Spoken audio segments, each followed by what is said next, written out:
Bueno, ciencia y tecnología de ambiente, un poco ayer estuvimos tratando esto, pero sobre todo me interesaba conversar con ustedes acerca de las consecuencias de las intervenciones extractivistas, en especial en la salud humana y ambiental, también teniendo en cuenta nuestra realidad latinoamericana, ¿verdad? Y la realidad de nuestros países en particular, ¿verdad?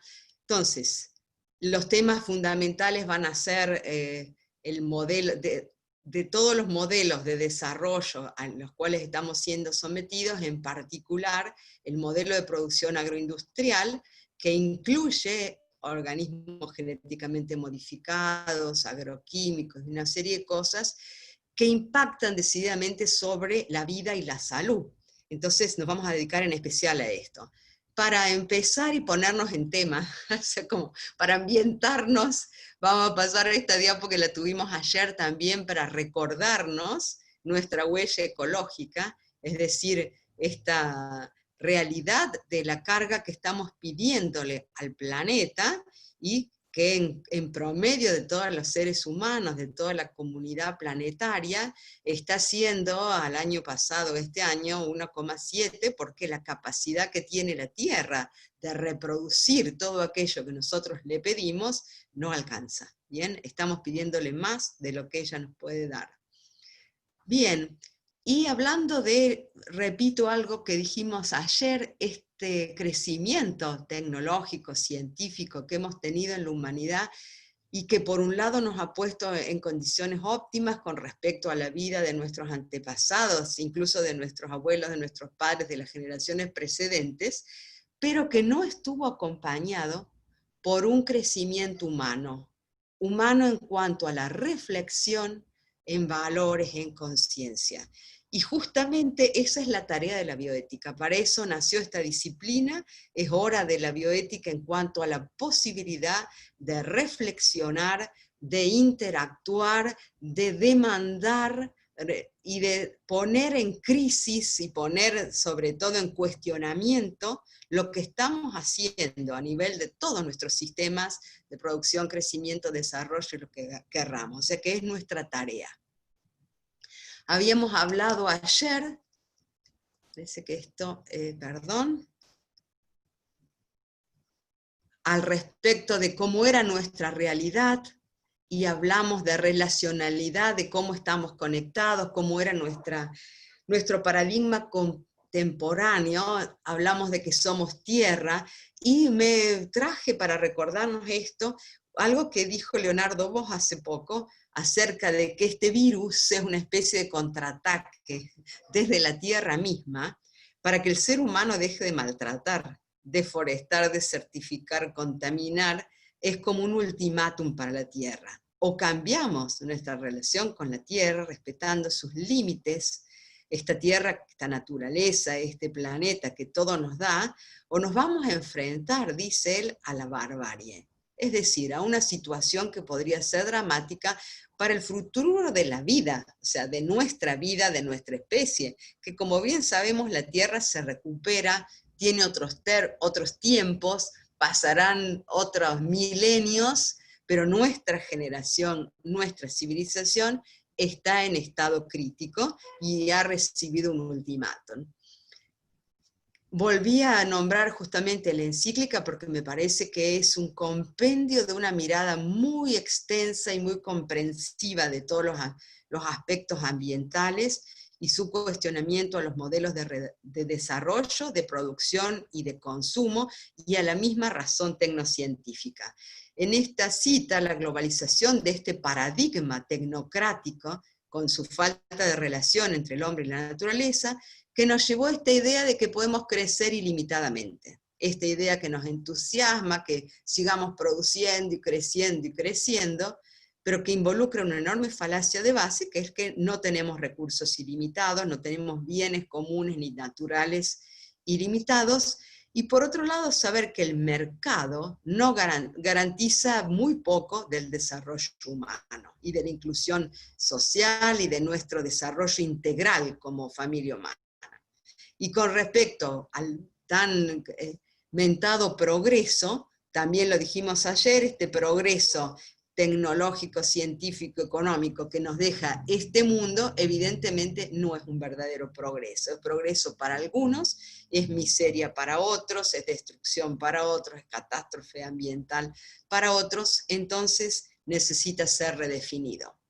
Cuando hablamos también ayer de la crisis ambiental, yo comenté que era como un gran desajuste entre los procesos que tiene la naturaleza, sus procesos naturales que son cíclicos y conservadores y coherentes, y nuestros procesos productivos que son lineales, que buscan maximizar beneficios y ahorrar costos a corto plazo. Entonces, el gran problema de fondo para muchos evaluadores de estos modelos es en el modo de funcionar de los sistemas, ¿no? Nuestros sistemas lineares, innovadores, tecnocientíficos y tecnoeconómicos de producción con respecto a los procesos naturales, que son diferentes. Por eso hablamos de que la crisis ambiental está asentada sobre niveles insostenibles de consumo, debidos o creados por un modelo de producción que es lineal, que siempre produce, pero no tiene cuenta de dónde van a parar los desperdicios, dónde va a parar la basura, dónde va a parar lo que se produce de más, y dónde quedan los que no alcanzan, no son alcanzados por los procesos productivos. Entonces hablamos de una injusticia ambiental, y que no habrá una solución para esta crisis ambiental si no hay una transformación radical del modelo económico, que considere a la naturaleza como un límite, incluya la entropía en los cálculos de los procesos productivos, y en eso, de eso se trata, y lo conversamos ayer, la justicia ambiental. O sea, la justicia ambiental debería estar incorporada. Yo les hablé que, por ejemplo, existen modelos económicos como la economía del bien común, la economía solidaria, incluso se habla de economía circular y está preconizada por agencias científicas internacionales, incluso de Naciones Unidas, acerca de que podría ser una manera, la economía circular, de poder reciclar, reusar y refabricar, y de manera de poder tener una relación con el entorno que no lleve a situaciones catastróficas, pandémicas, etcétera, que estamos viviendo. Un mecanismo que ilustra claramente esto que dijimos, estos desajustes entre los modelos de producción de nuestros sistemas y los modelos de la naturaleza, que son cíclicos, es la cuestión de la basura. La naturaleza no la produce, todo lo que ella, digamos, produce y lo que ella elimina se procesa en sus elementos básicos, carbono, nitrógeno, potasio, ayer lo decíamos, somos los mismos átomos y elementos básicos que se renuevan en nuestros ciclos. En cambio, la sociedad produce siempre más basura y no cuenta con qué va a hacer con los desechos en los cálculos y en las dinámicas de producción.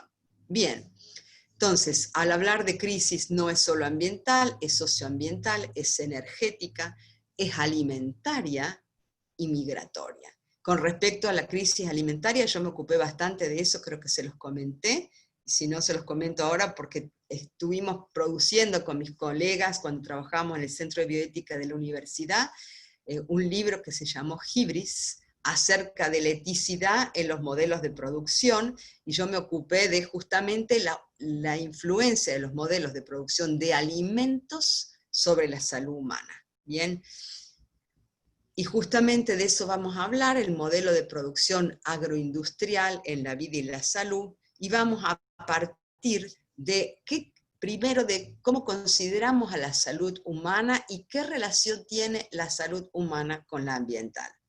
Si venimos bien hasta aquí, si no, me levantan la mano, me avisan, no veo el chat porque tengo la pantalla entera, pero por allí me pueden hacer un mensaje de alguna forma, levantan la mano, hablan, si hay algo que no es claro para que lo vayamos transitando. Bien, la salud del ambiente es indispensable para la salud humana, además de ser un derecho humano, y hablamos del intercambio permanente y la renovación de todos los elementos de nuestro cuerpo.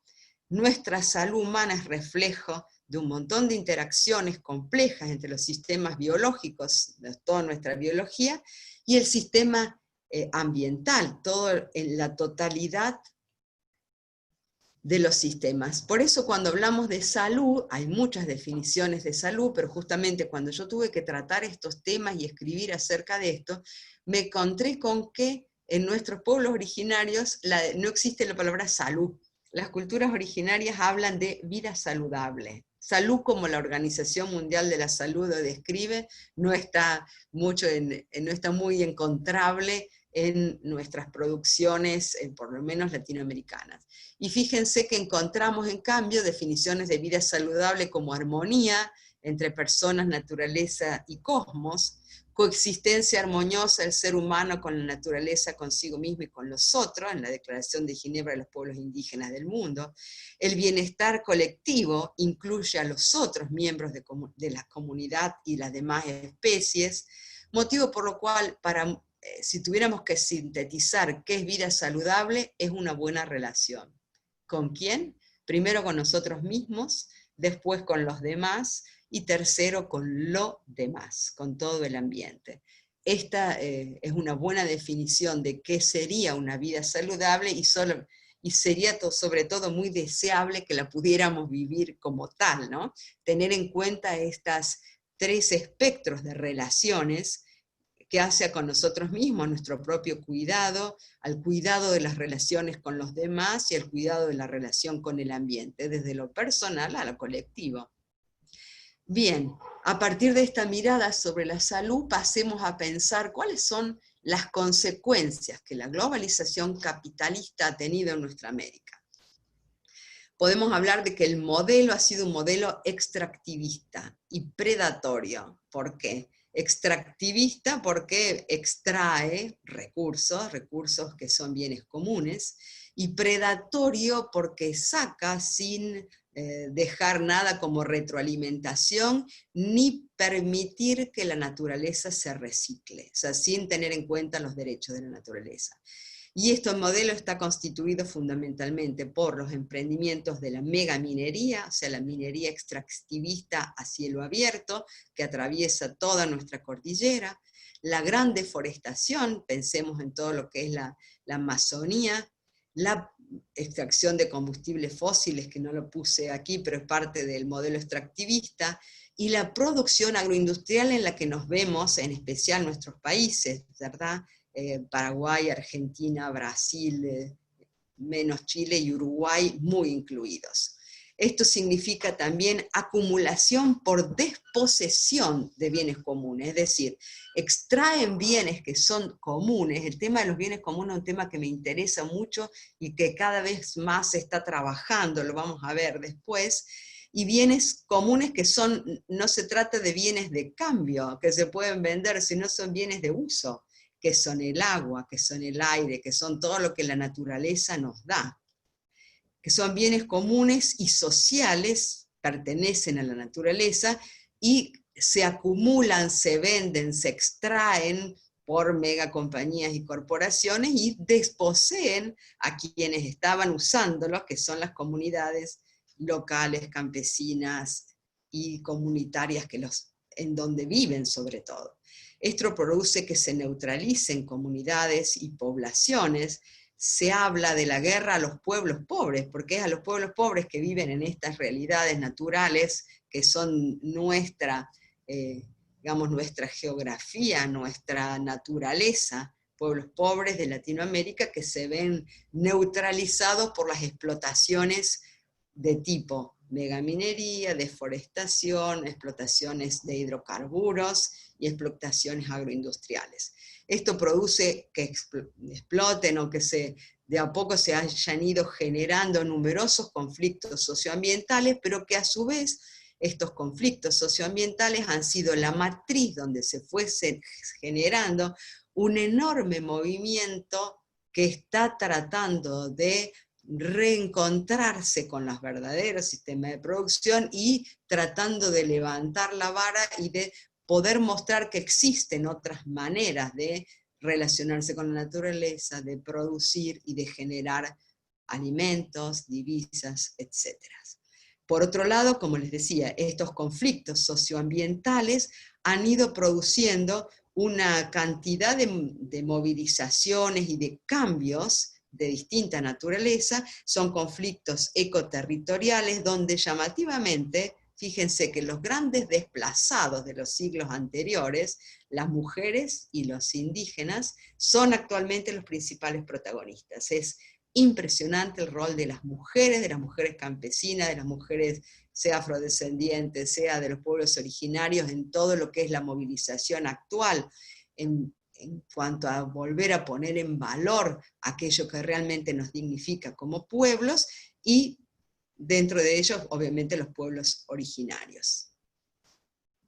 Cuando hablamos de producción de alimentos, es un tema interesante porque si pensamos en la producción de alimentos, no lo escribí, pero es excedentaria. Ustedes saben que se produce una cantidad de alimentos que sería suficiente para alimentar al doble de la producción, de la población mundial. O sea, no faltan alimentos. Lo que dice la página de web de Monsanto, que faltan alimentos en el mundo, no es cierto, no faltan alimentos. Estaba viendo si había alguna pregunta nueva, no. No faltan alimentos, el problema grande que tenemos, un segundo.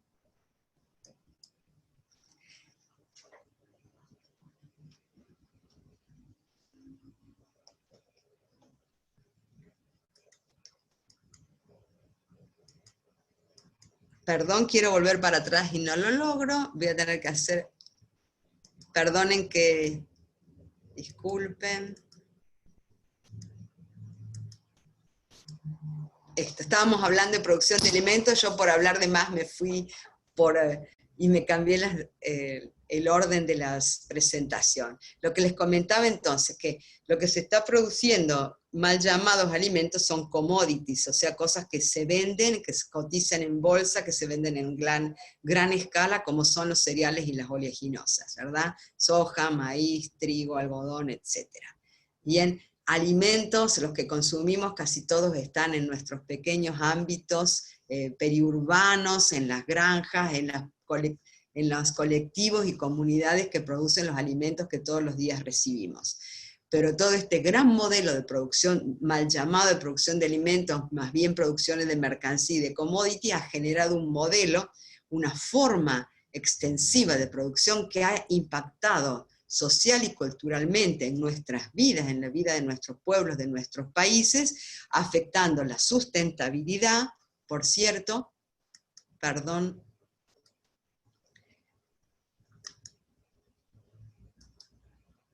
la sustentabilidad porque afecta la biodiversidad, los ecosistemas, los bienes comunes no renovables como son el agua, el suelo, el clima, agrava el calentamiento y afecta la salud humana y ambiental, entre otras razones, por la cantidad de agroquímicos que produce. Este modelo se impuso sin consulta, lo habíamos dicho ayer, a fuerza de falacias, desalojos de comunidades, destruyendo montes, y entre otras prácticas voraces y características de la expansión neoliberalista capitalista de grandes corporaciones transnacionales y también, de alguna manera, aliadas con los poderes políticos de turno. De la mano de los organismos transgénicos, o sea, los genéticamente modificados, se tuvo que incrementar el uso de agroquímicos, venenos, porque sirven para matar plantas e insectos. Eso trajo como consecuencia el desarrollo de especies resistentes a estos agroquímicos y la aparición de problemas de salud en las comunidades vinculadas a los terrenos fumigados. Y a propósito de eso, estuve indagando acerca de cómo era la organización de la estructura agraria del Paraguay, y me encontré con que las tierras en Paraguay están destinadas un 94% al agronegocio y solo el 4% a la agricultura campesina, un porcentaje que me alarmó. No sé, en Argentina estamos igual. En realidad yo pensé que Paraguay todavía tenía un porcentaje mayor de agricultura campesina, pero no es así. Se habla de 4,5 millones casi de hectáreas, son todos cultivos genéticamente modificados dentro de lo que se llama agronegocio, o sea, monocultivos extensivos. La preponderancia es la soja, 1 millón de hectáreas para el maíz, La agricultura campesina, sin embargo, representa 91% de las fincas, pero solo tiene un porcentaje menor de superficie, mientras que el gran latifundio, que tiene muy pocas fincas, tiene el 85% de las tierras. La población rural en su mayoría, o sea, un tercio de la población rural se dice que vive en la pobreza según censos y según datos que tomé de Claxo, y se calcula que los campesinos que se expulsan por año en tierras paraguayas son cercanas a 9.000 familias en el último decenio. Por otro lado, la distribución de tierras en Paraguay, también estos son datos de Claxo, es la más desigual, y la matriz económica muestra que 2,5 de la población es propietaria del 85% de la tierra, lo que les dije de las familias que son expulsadas cada año, entre 9 y 10.000, 4 de cada 10 habitantes viven en la pobreza en Paraguay, y 2 de cada 10 en la pobreza extrema. Ustedes me van a alertar si estos datos pudieran tener alguna cosa que no sea correcta, porque están allí, pero yo necesité verlos para ponerme en contexto y saber de qué estábamos hablando. Y a propósito de eso, de cómo está organizada nuestra matriz agroindustrial y cómo se ha expandido el agronegocio, y cómo todo vino de la mano de la transgénesis, vamos a hablar de los transgénicos porque era parte también de lo que ustedes querían que conversáramos.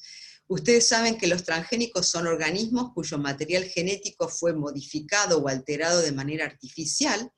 Uno de los principales transgénicos es la soja, Roundup resistant, o sea, modificada de una manera, se le incorporó un gen de resistencia al glifosato. Hace que la semilla de soja RR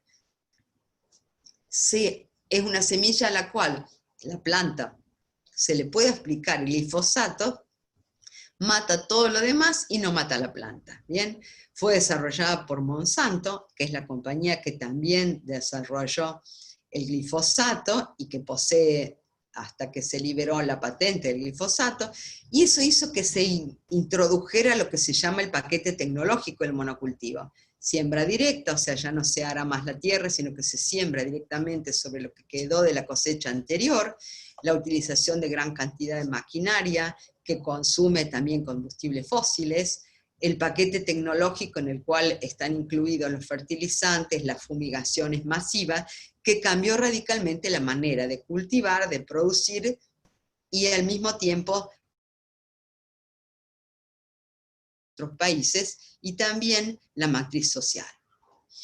La tecnología de los transgénicos, esto lo dice Andrés Carrasco, que fue un científico que nosotros admiramos y seguimos, fue un científico del CONICET en Argentina, que fue uno de los primeros que descubrió los daños en los embriones producidos por el glifosato, y que falleció hace pocos años, y fue alguien sumamente perseguido, obviamente porque sus investigaciones estaban en contra de ciertos intereses. Él habla de que la tecnología transgénica viola procesos biológicos, porque utiliza procedimientos que pueden ser peligrosos al injertar genes de manera artificial y mezclar material genético de distintas especies.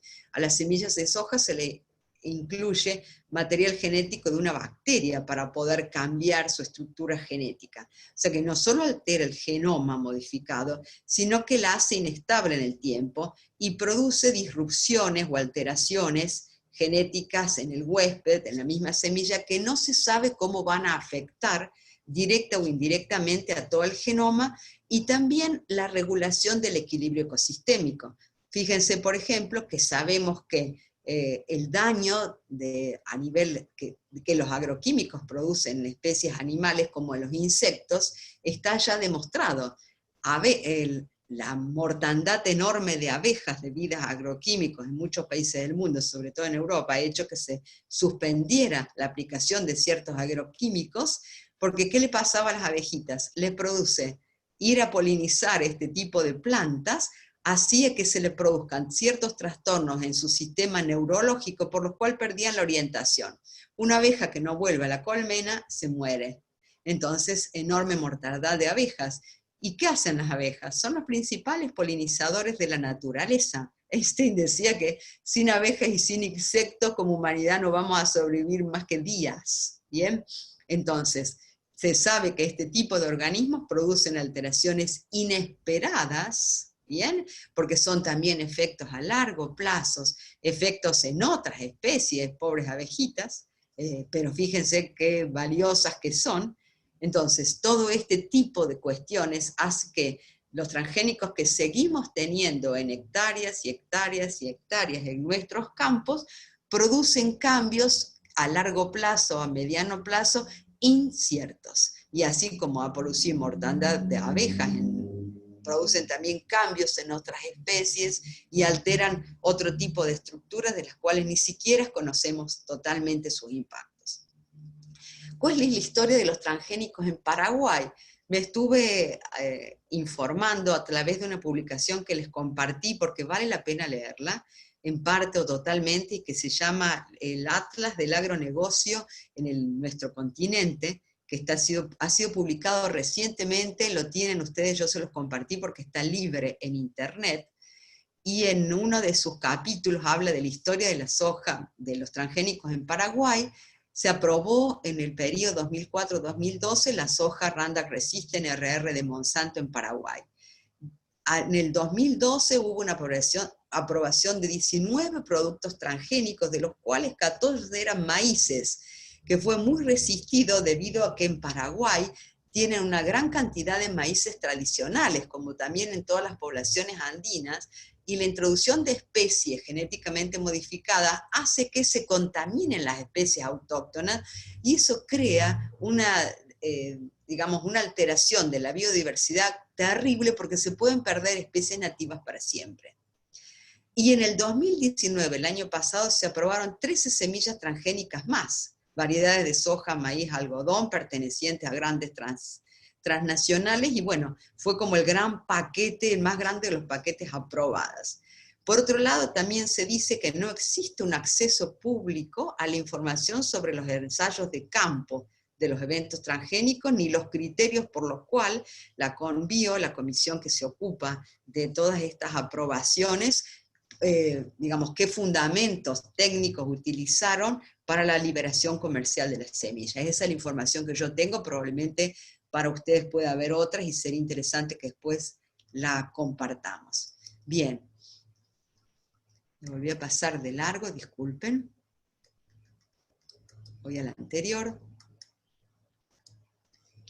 ¿Qué pasa entonces con este modelo con respecto a el impacto que tiene en nuestro sistema productivo? Hacemos un repaso. Compromete la sustentabilidad, denota una irracionalidad en el uso de recursos que en realidad son bienes, porque son comunes, son bienes de uso, el indiscriminado uso de agua y suelo, la tecnología creciente, el riesgo de los ecosistemas, el bienestar de futuras generaciones, las manipulaciones genéticas que, como dijimos, es controvertida, el desplazamiento de comunidades y de estilos de vida de las poblaciones campesinas, la incorporación de los productos químicos para sostener la producción y para mejorar la rentabilidad, y eso trae la consecuencia más, digamos, terrible, que es qué pasa con la salud humana con todo esto. O sea, somos diferentes los humanos al resto del ambiente, tenemos una capa de protección que hace que ningún pesticida nos toque, tenemos, parece mentira, pero es como si creyeran que los humanos tenemos un halo que nos inmuniza de todo lo que, de las actitudes biocidas hacia determinadas sustancias como son los cultivos. Esto está tomado de este libro que les conté que hicimos con nuestros colegas hace unos años en la universidad. ¿Cuáles son las consecuencias más importantes para la vida y la salud? Para el ambiente, todos los que dijimos. Para el suelo, también no es gratis lo que le pasa al suelo, o sea, no es que el suelo se pone cada vez más fértil, no.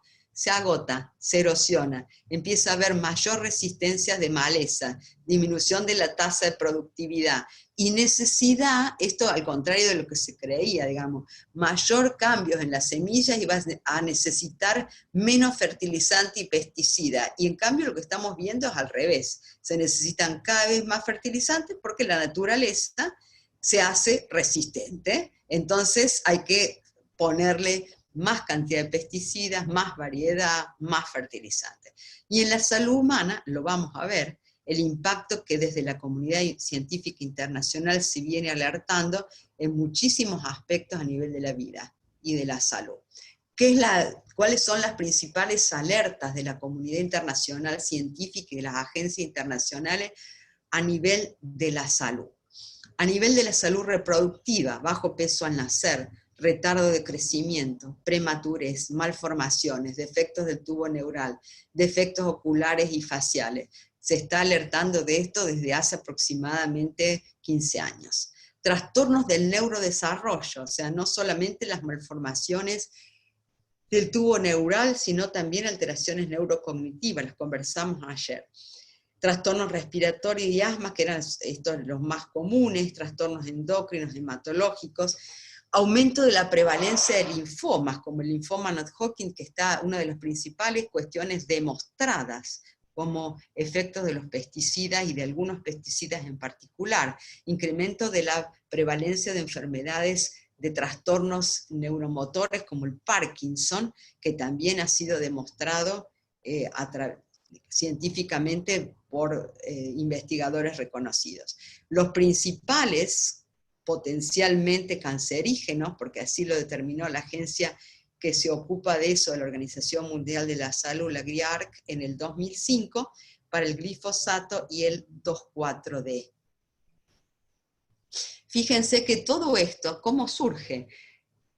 A partir de la década del 80, 90, cuando aparece el desarrollo de estos cultivos que fueron un boom en nuestras poblaciones. Yo también vengo de una zona agroindustrial, estoy inmersa en todo este mundo desde que nací, porque nació en la zona, digamos, de la Pampa Húmeda Argentina, en la provincia de Santa Fe. La aparición de la soja fue entre los años, a fines de los 80.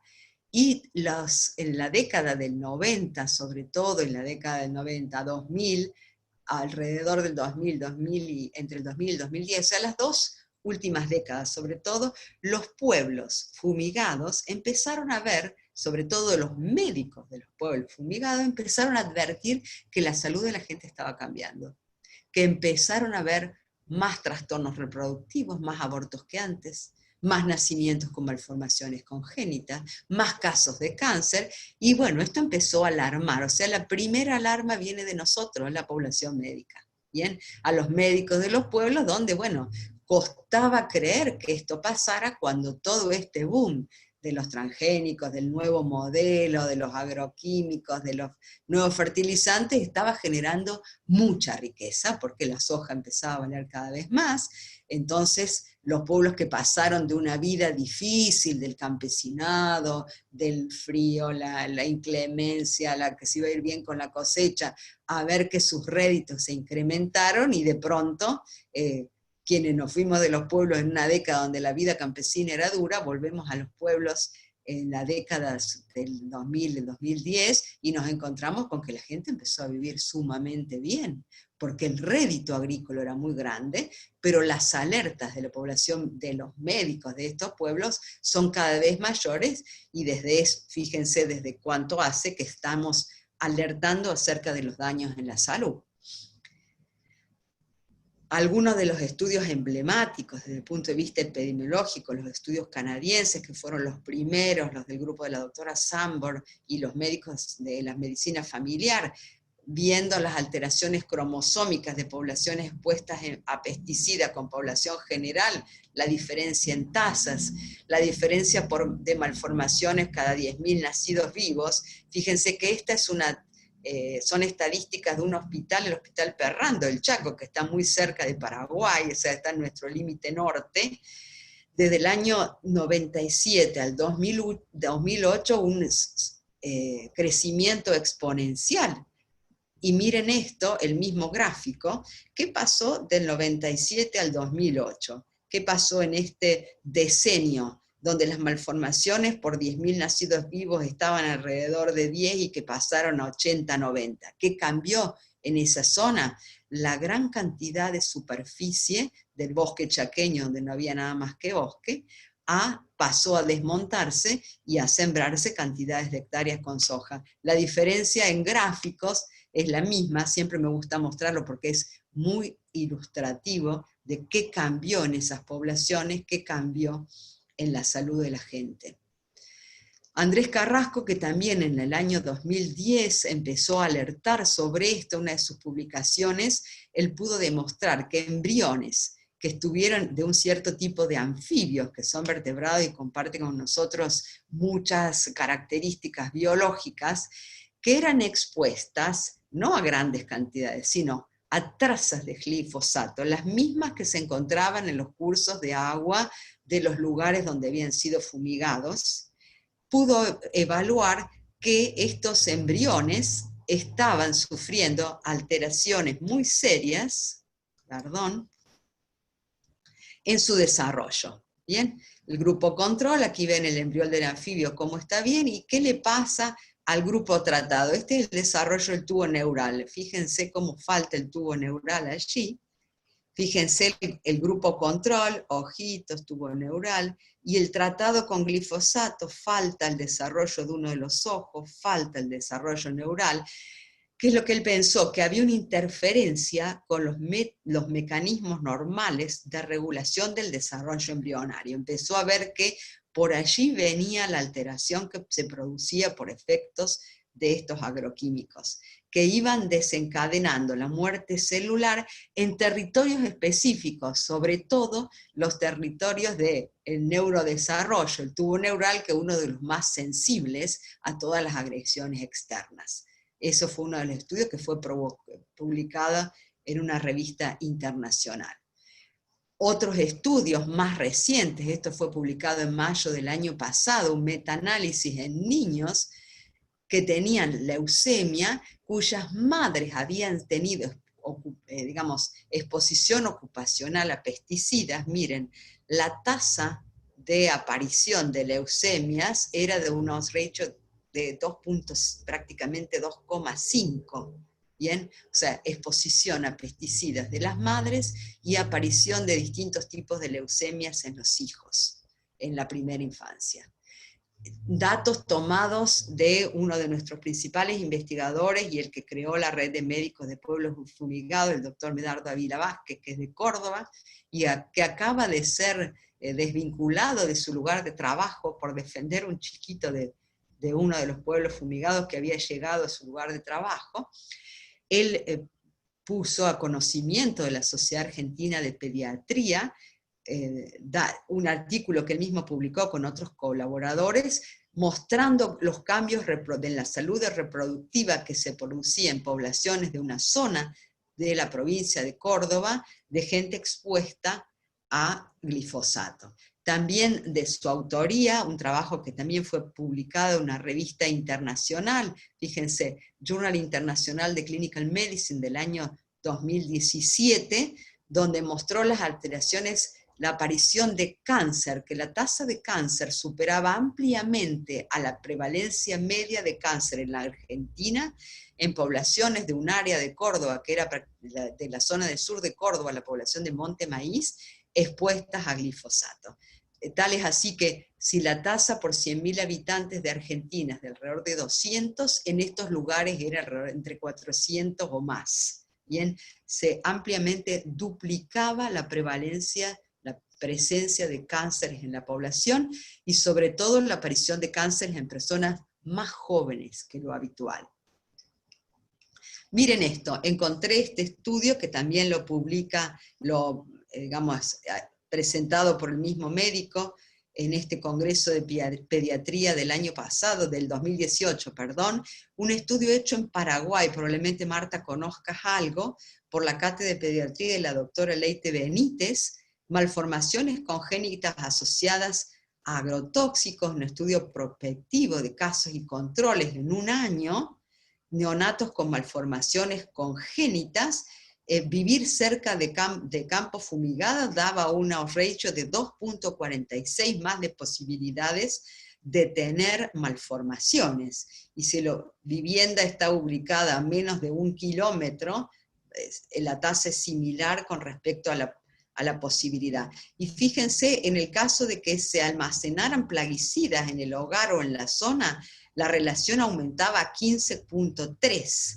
Estar en contacto en forma directa o accidental con plaguicidas 3.19. O sea, este estudio fue casos y controles y fue una población de vuestro país. Con respecto a ir más a fondo en cuáles son los mecanismos que están involucrados en esto, tenemos investigaciones sobre todo de un grupo de la doctora Iasa y el doctor Mañas de la Universidad de Río Cuarto, también de la provincia de Córdoba, de una universidad pública, que ellos han hablado de que pueden detectar daños del material genético por una serie de pruebas que hacen, y a que ahora les voy a contar cuáles son, para monitorear la genotoxicidad en personas expuestas. Los estudios en general de ellos mostraban que personas expuestas a agroquímicos comparados con poblaciones de referencia tenían menos alteraciones en su ADN. ¿Okay? Dentro de los estudios que ellos hacen para determinar genotoxicidad, el más impactante es el estudio Cometa. Es una prueba por la cual linfocitos, que son células de la sangre de humanos, ¿verdad?, que son sometidas a una corrida electroforética, si son linfocitos normales no tienen alteración. Bien, si estos linfocitos tienen alteraciones en su núcleo, donde está el ADN, vemos que se produce la cola de un cometa en la placa de la corrida electroforética, y esto muestra que hay daño en el ADN, o sea, en el material cromosómico de esas células de la sangre. También otra de las cuestiones que mostraron los estudios de la doctora Iasa es que este daño del material genético de los niños expuestos a plaguicidas, uno es la corrida electroforética y el otro es la presencia de micronúcleos. ¿Qué quiere decir? El núcleo de una célula, siempre ella estudió leucocitos, en estos casos fueron de mucosa yugal, en la mucosa de la boca. Aparición de micronúcleos, o sea, material nuclear que está en el citoplasma de la célula, perdido en el citoplasma cuando todo el material tendría que estar dentro del núcleo. ¿Cómo aparecen estos micronúcleos? Bien, los niños de poblaciones expuestas tienen un porcentaje altísimo, o sea, 58% más que en otras poblaciones de casos de controles, de estos micronúcleos. Quiere decir que su material genético está alterado. ¿Y a qué conduce todo esto? Bueno, no se puede, o sea, se puede decir que si hay alteraciones del material genético, la posibilidad de desarrollar enfermedades cancerígenas, o sea, desarrollo tumoral de algún tipo, ya sea leucemias o tumores de tipo sólidos o cualquier tipo de tumores, es mucho mayor. O sea, estos son los avances que estamos desarrollando en nuestros medios acerca del daño que se produce a las poblaciones expuestas. Otro de los daños que hemos visto, perdón, me vuelvo a confundir con el mouse, discúlpenme, es el daño cognitivo. La exposición prenatal e infantil a pesticidas ambientales no solamente produce malformaciones, como dijimos, del tubo neural, del desarrollo neurológico morfológico, también produce daños que se van a ir descubriendo por ejemplo, la posibilidad que tienen los chicos de aprender, el desarrollo cognitivo o la aparición de trastornos del espectro autista en niños, y eso fue publicado en el British Medical Journal, que es uno de los journals más prestigiosos que leemos los médicos en el mundo, el año pasado, y son datos reportados por la Universidad de California. Aquí están los datos del paper, ustedes después los van a tener. Mi intención era ir mostrando cuánto que la literatura médica, y insisto en esto y me detengo un minuto para explicarles, la literatura médica tiene muchísimas producciones, es más, existe, así como está este atlas del agronegocio, existe un manual toxicológico del glifosato que ya lleva su 5ª edición por un médico argentino, que es el doctor Rossi, que se encuentra en la web y lo pueden encontrar, en el cual ha recopilado con un trabajo realmente erudito y de muchísima investigación, ha recopilado todos los estudios que existen acerca al día de hoy, al 2019, mejor dicho, el año pasado, que han ido reportando alteraciones producidas por el glifosato. Olvidé de incluir la diapositiva, pero en este Power la voy a incluir antes de que ustedes lo reciban, para que lo tengan y no se olviden de que lo que conversábamos con Marta, que también comentábamos al principio del foro, tenemos muchísimas, además del principio, tenemos muchísima evidencia de todas estas cosas. ¿Qué pasa con los que tienen, o sea, lo conocemos como comunidad médica, lo conocemos comunidad científica, pero qué pasa con los tomadores de decisiones? Lo podemos mostrar, existen, estos estudios están. Fíjense que la pelea es tan grande que agencias americanas como la EPA, que es la agencia ambiental, todavía no se decide a decir que estos productos son potencialmente cancerígenos. ¿Bien? Cuando la Organización Mundial de la Salud sí ya lo dice.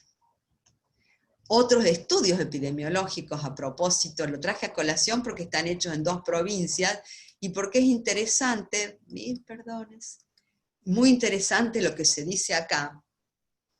Fíjense, estos estudios epidemiológicos los hizo la Universidad Nacional de Rosario, la Cátedra de Salud Socioambiental.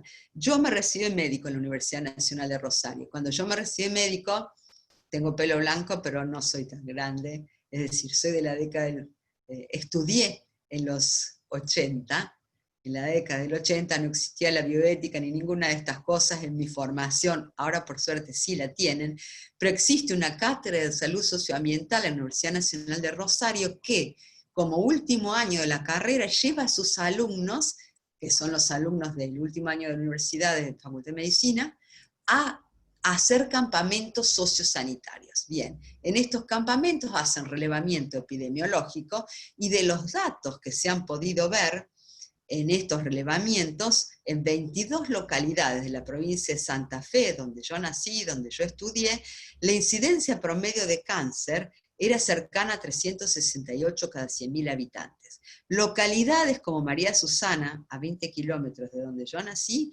tasas tan altas como 715. Y el estudio del cual les hablé, que se hizo en Córdoba, la incidencia de cáncer era, para la población de Monte Maíz, era tan alta como 704 por 100.000 habitantes, comparada con la tasa general para Argentina, global, promedio, de 217 cada 100.000 habitantes. Bien, y la prevalencia en menores de 44 años, el doble de la población general en Argentina. O sea, algo está pasando, algo está cambiando en estas poblaciones. Son estudios epidemiológicos, tenemos estudios genotóxicos, tenemos estudios embriológicos, o sea, no nos falta evidencia. Bien. ¿Cuáles son los agroquímicos que están puestos en el banco de los acusados y que se siguen comercializando y vendiendo? El glifosato, que es el más conocido, es un herbicida. La IARC, que es la agencia de la Organización Mundial de la Salud, que tiene que ver con los estudios acerca de cáncer en la población mundial, habla de que es probablemente cancerígeno e instó a que sea puesto en el grupo 2A, cuando 1 es la mayor peligrosidad, y 5 es la menor. Confirmó que causa daño al ADN y en los cromosomas de células humanas. La atracina es otro herbicida que es disruptor endocrino, o sea, produce alteraciones a nivel endocrino por los cuales hay cambios hormonales en las personas que son afectadas por este herbicida. El famoso 2,4-D, también la IARC alertó sobre lo mismo, igual que el glifosato, el otro le puso probable y posiblemente cancerígeno. El endosulfán, muy utilizado, es un insecticida, los otros eran herbicidas. Tal era su peligrosidad que Bayer lo retiró en el 2009, aunque todavía en nuestros países se comercializa. El paraquat también es otro herbicida, y los últimos 2, glufosinato de amonio y dicamba, son los que están siendo ahora utilizados en reemplazo en combinación con el glifosato, porque se está viendo cada vez más que sobre todo la soja se ha vuelto resistente. Le aplican más y más y más, pero sigue teniendo problemas, digamos, con respecto a las hierbas que atacan, las distintas malezas que la atacan, a pesar de las cantidades crecientes y de los cambios genéticos a través de la transgénesis que se hizo para impedir que sean, digamos, atacadas por ciertas malezas. Estos son los principales agroquímicos que están en juego. Hay un proyecto de la Sociedad Brasilera de Pediatría junto con el grupo de la Asociación Brasilera de Salud Colectiva, ABRASCO, presentó una ley nacional, una ley de política nacional de reducción de agrotóxicos que ya ingresó en el año 2006 a la Cámara de Diputados. Sospecho que con Bolsonaro debe estar en algún profundo cajón, pero bueno, se pide que exista una política nacional de reducción. Susana se ríe, pero es así. Se pide que exista una política de reducción de agrotóxicos, comprometiendo al Estado en todos sus niveles para poder ir prohibiendo su uso en áreas pobladas, disminuir la exposición, ir, digamos, haciendo toda una política de transición. La Argentina, existe la Federación Argentina de Medicina Familiar, que también adhiere a un plan nacional de reducción de uso de agrotóxicos, que está también fomentado por varias redes, la Red Universitaria de Ambiente y Salud, la Red Federal de Docentes, un montón de gente que está fomentando que haya un plan nacional de reducción de agrotóxicos. Todo esto es en el plano político, se está trabajando, ya ustedes me dirán qué se está haciendo en vuestro país, que no está ajeno a todo esto. ¿Qué sé de Paraguay? Casos. Un caso emblemático de Chiquito Silvino Talavera, que fue a la justicia gracias a su madre y organizaciones de mujeres campesinas, en el cual se cuestionó la fumigación, o sea, se cuestionó a los fumigadores, pero no se cuestionó la fumigación.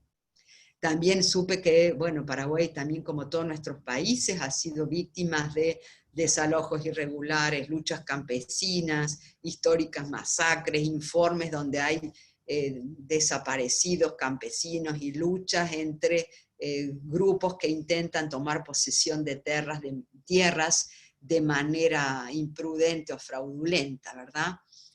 Planteos éticos, bien.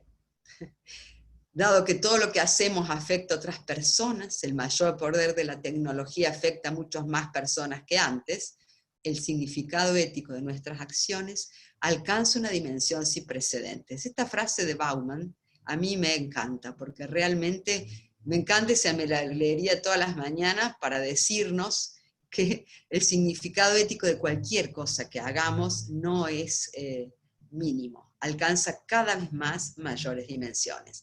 ¿Cuáles son las propuestas en marcha ante al modelo agroindustrial, sobre todo, y todos los modelos de explotación de la naturaleza? Fundamentalmente otros modelos de producción, la agroecología a la cabeza, la soberanía alimentaria, sabemos qué es, que los pueblos sean soberanos, o sea, que puedan decidir cómo quieren comer, que no les venga impuesto un modelo de alimentación, sino que lo puedan decidir en base a su cultura, a sus necesidades y a sus tradiciones. Defensa de los territorios, defensa de las semillas. Esto también trae una gran política, porque hay una ley de semillas, por ejemplo, en nuestro país, en la cual hay que, los campesinos, la gente que quiere semillas, tiene que pagar por ellas, y obviamente se compran semillas, pero no las puede rehusar, las tiene que vender y volverlas a comprar. ¿Bien? Porque no son de ellos las semillas, como tradicionalmente en la tierra, de lo que se producía uno dejaba semillas para seguir produciendo. Ahora, como las semillas transgénicas no son propiedad de los campesinos, sino de las empresas, hay que venderlas y volverlas a comprar. Gran tema, semillas. Ciencia digna, la honestidad de todos los investigadores, y este tema que a mí me apasiona, que es repensar el bien común y repensar los bienes comunes. Yo les he compartido un trabajo muy interesante que es los intentos de declaración del bien común de la naturaleza y el bien común de la humanidad, porque es un marco referencial así grande acerca de todo lo que deberíamos pensar para tratar de orientar a nuestra humanidad a un cambio de mentalidad y de racionalidad económico, social y político. François Outard fue un belga que trabajó muchísimo en esto, y hay muchísima comunidad científica involucrada en estos temas que pueden ser altamente sensibles y altamente importantes a la hora de plantear políticas públicas.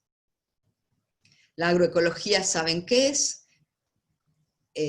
Se trata de producir a través de sistemas naturales que no comprometan las futuras generaciones. sea, el lema actual del consumo es de todo, en cualquier lugar, en cualquier momento, no importa que me llegue de cualquier lugar del mundo.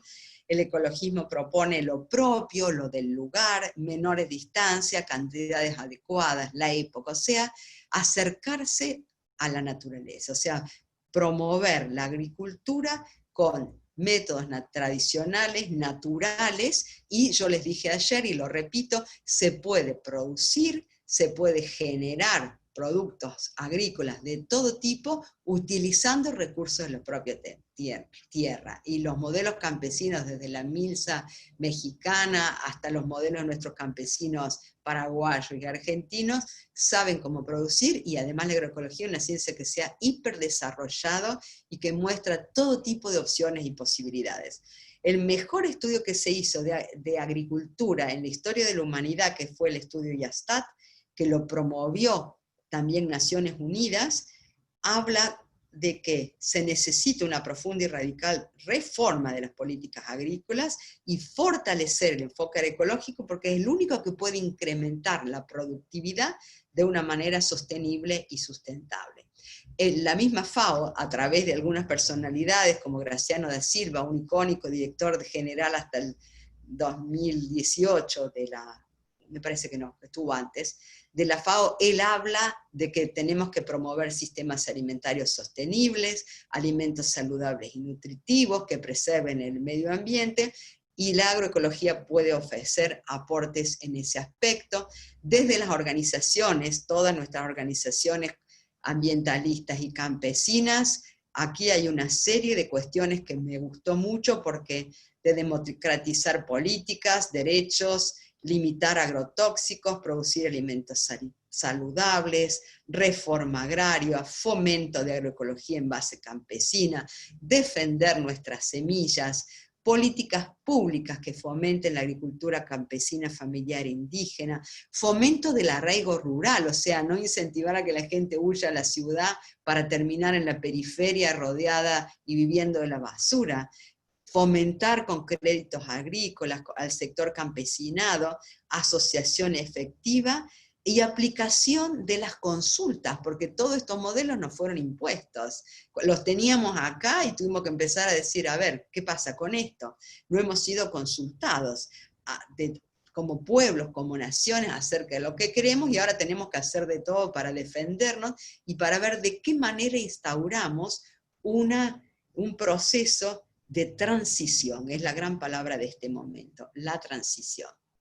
Paraguay, bueno, de agroecología hay redes por todos lados, está presente, hay un Instituto Agroecológico Latinoamericano Guaraní, para avanzar en la propuesta de una propuesta productiva alternativa, para incentivar incluso a los jóvenes que valoren su ser campesino y fomentar, digamos, todo lo que hace a las organizaciones y al desarrollo de este tipo de ciencias, de defensa de las semillas.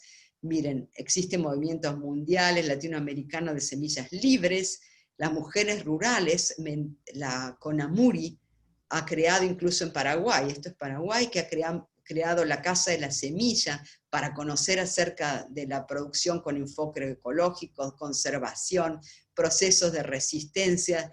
Hay un video que yo les he puesto para que vean, en el cual una mujer campesina de apellido Álvarez, que es de la CONAMURI, habla, y me encanta porque habla en vuestro idioma nativo, acerca de la defensa de la semilla, y que realmente es conmovedor escuchar a una mujer joven defendiendo así la tierra, realmente una madre que habla por su tierra, por sus hijos y por su país.